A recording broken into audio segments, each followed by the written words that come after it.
Hey everyone, Scott here to discuss Prey, starring Amber Midthunder, Harlan Blaine, Quay Hat, I don't know if I said that right, please forgive me, Dakota Beavers, and Dane DeLeargo, directed by Dan Trachtenberg.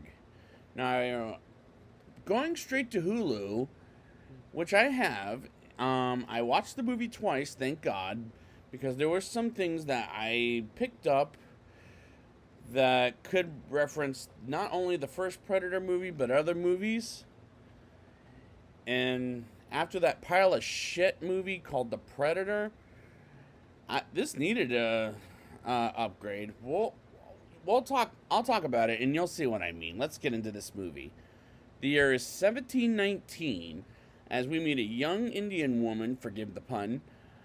I'm going to be saying that a lot, so I apologize to any Native Americans in general, who wants to be a hunter named Naru, along with her precious doggie, as she practices, and I never got the doggie's name, might I add, as she practices to hunt every single day. And this is a relatable character, unlike Danny Glover, any of the people in the AVP piles of shit, Adrian Brody and Boyd Holbrook and the Loonies from that god awful Last Predator film, as she hunts for a deer which ends up escaping, but Doggy gets bear trapped on the tail. And I swear to God, I thought that Doggy was going to die, but spoiler alert, he survives by the end of this movie. And I'm thankful for that. Is this as good as the first Predator film with Arnold Schwarzenegger? Not quite, but the characters are just as relatable as the soldiers in the first film. Naru believes she's ready to hunt, while her brother Toby believes she's not ready, and same goes to the other Native Americans, let's call them, for the rest of the movie. And this movie is intense, like that Leo DiCaprio film, The Revenant. And like that film, we'll get a bear attack scene, but I'll get there when I get there. But everyone in the village doesn't think Naru is ready to be a hunter until the Predator comes into the planet in their world. And the cinematography in this movie looks stunning, with some great performances by these actors. They're not going to win any awards by any means necessary, but let me rephrase that. The Native Americans go hunting for something that killed one of their own, while we get a mouse getting eaten by a snake, and the snake turned inside out by the Predator.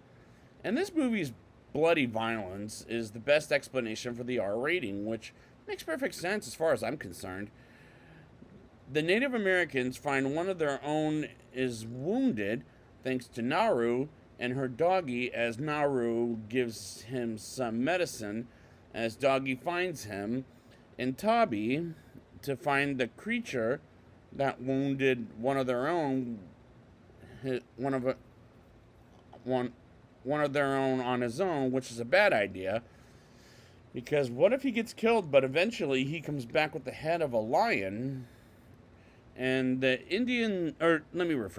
Native Americans dance into victory, as the lions should know not to fuck with them, despite it was the lions. It's something else. It's not the lions, I should say. It's something else, as they want to know until later in the movie. And I like how long it takes to get to the Predator, like in the first film. And I also like the fact there was no piece of dialogue that says you are one ugly motherfucker, as it happens in the other films. And this is the first of any of the Predator movies that doesn't have that piece of dialogue. And that was a smart choice in my opinion. Naru gets attacked by a creature that was a lion, and Toby brings Naru back and hunts the lion and celebrate, like I brought up earlier, as Toby tells Naru she can't hunt, as she'll prove she can. And this female protagonist is a strong one. And this movie is dark to the point that you can't see at times, but it's not as worse as AVP Requiem, might I add, where they didn't have the budget to turn on the lights, whereas this movie had a damn good reason, because it was nighttime. Naru looks for the Predator as she sees green blood that belongs to who else? The Predator.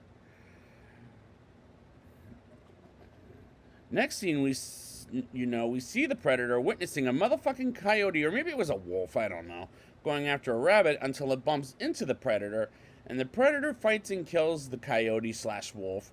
And thank God, because I'll shoot them bastards for personal reasons I won't get into, while Naru comes up with a trick to throwing her knife at a tree and brings it back with a rope after trying to kill a rabbit. And I do like the knife throwing with the knife, as well as the predator killing the coyote/wolf, despite that scene was graphic for damn sure. But I didn't mind someday, and someday I'll probably go hunting for some damn coyotes or wolves if they fuck with my property.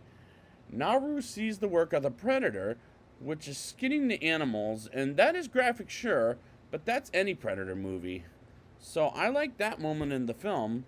We see the predator jumping from tree to tree later on, and as he jumps into the river, while Naru gets stuck in the quick mud. I'm calling it quick mud, and mixed with mud and quicksand, and throws her knife to a log in order to get her way out. As she does so, she kind of sinks a little more until she gets it stuck and pulls her way out eventually, which was very intense. Like, I was scared for Naru at this point, because I thought she was dead, but you can't kill the protagonist early in the film unless you're Alfred Hitchcock. But for half the movie, I was gripped on the edge of my seat, as that scared me for her. I was scared for her. Doggy brings back a rat and killed for food reasons, which was cute.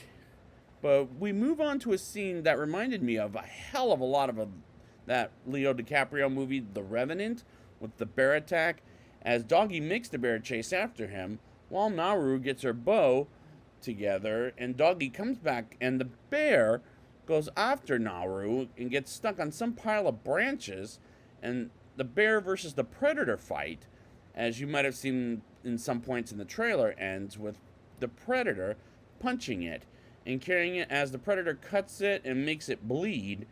And Naru goes in the river current to escape, and she does get away as she saw it. And I did like the bear versus predator fight. That was pretty cool, in my opinion. Tabi's men comes for Naru to bring her home and tries to find the predator. And one of them says she's going home and fights Naru, as she tells them there's something big out there, as it's hunting Tabe's men, as the predator kills the men off, and Naru runs away and bumps into Tabi as she tries to shoot the arrow at the predator, but the predator has something it can aim with, so they run, and the predator is a fucking beast, by the way, in this movie, and his look is just as menacing as it will get into the future. And he's very quick too, like you couldn't believe, which is amazing.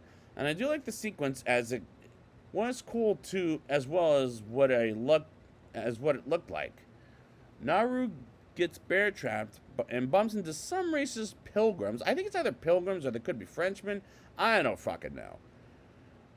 As I get the impression they are racist motherfuckers, as they knock out Naru until nighttime, and she's in a cage, as well as Tabi and Doggy. But Tabi, I thought, was dead until we see him, and the nice, let's say, pilgrim? I'm gonna call them pilgrims. I don't really care anymore. Because it's hard to understand what the fuck they are, honestly. I believe his name was Raphael, like the Ninja Turtles character, asks what she saw in the woods, but she doesn't answer, and they show her, and it's blood, and asks Naru and Tabi to be bait for the predator to show up. And I thought the predator was going for Naru and Tabi, but nope.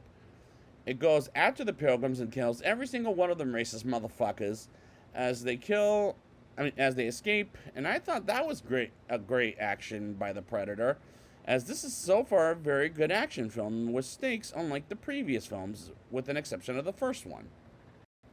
Naru gets back to the pilgrim village and frees Doggy and sends it home before the pilgrims kill Doggy, and kills each of the pilgrims, which was fun for sure, while the predator and Naru heal themselves, and Naru is encountered by Raphael and asks for help with medicine because his leg was cut off, and she does help because he was nice to her and gives her his gun, and shows her how it works. And Naru walks away with the Predator showing up. He plays dead, which was kind of funny until the Predator steps on his leg and kills him off, and sees Doggy and more Native Americans show up to the rescue. And we learned the Predator's mask has the aiming target in order to kill people with its, what do you call it? Anyways, which was a smart choice of the script. The rescue who happens to be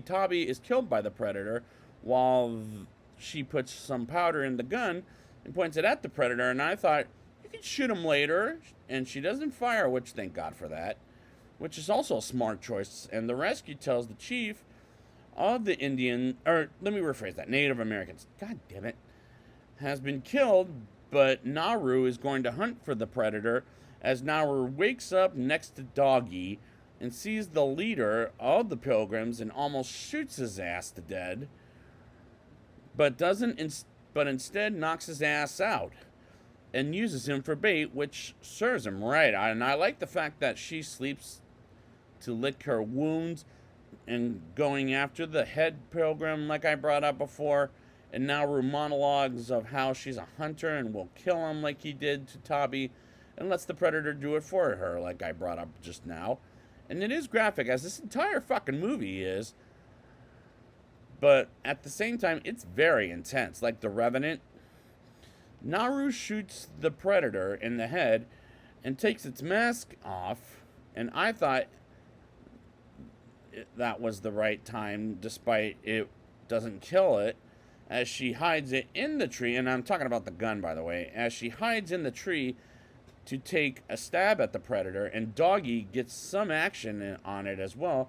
And thank God Doggy doesn't die in this movie at the end of the day. Naru keeps fighting the Predator to the death and kills it off with some clever tricks. For example, taking a stab at the legs, puts it in the quick mud, and as it rises, there was not that line like I brought up before that says you are one ugly motherfucker, but she does say come on and do it like Arnold did it in that first film, and it fires at her but misses to only kill itself, and she cheers a warrior's chant and brings its head back home and tells her village they're in danger and need to move out of the location they're currently at, and she gets a warrior's chant, and the climax was pretty good, although there is the line come on and do it, but the lines from the previous Predator movies was never said in my opinion. Smart choice by director Dan Trachtenberg. Now it's time for the rating. I'll give this movie a 8.0 out of 10. Not quite as good as the first film, but this is an improvement of a sequel despite this is a prequel. And the female protagonist is a strong character, and I do like these characters quite a bit. There were times the movie was reminding me of The Revenant because of how fucking intense it is right out the bat. And there were a couple of scenes that were dark that this one wasn't as hard to see as EVP Requiem was. I do like the fact they don't say the same lines as in the first film, except for "come on and do it" or another example.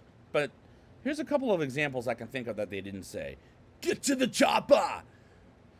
And you are one ugly motherfucker. Anyways, as it's more refreshing than the other sequels as well as the EVP films, as the second best Predator film along with the first one, and I hope the future will improve on the character like this movie did. So I'd like to thank you guys for joining me and returning for Prey. Yes, I did the Predator before in 2017, but until we come back to it again, if it bleeds, we can kill it.